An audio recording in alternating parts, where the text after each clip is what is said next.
Okay, so just to circle back, been working on this 84-day plan, ecological succession plan that I want to help other people implement for what they're working for. And it really just involves 3 different months: 1 month, 2 month, and 3 months.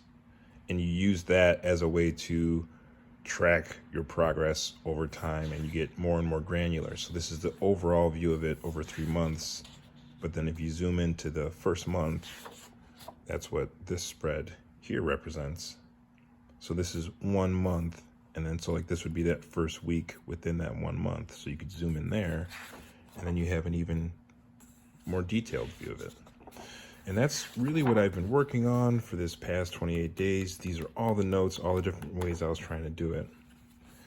And I've really grateful I did this. So like this is a much more synthesized way to view it. So now this right here is a full month with all the notes. This right here is a full week. And then after that, each day can be also a spread. So this shows how at any scale, like this could also be the 84 day, it could be multiple years. It could all be shown in one page. A single week in a page, a single day in a page. This could be a single meeting. So this is how we're going to be rolling things out moving forward.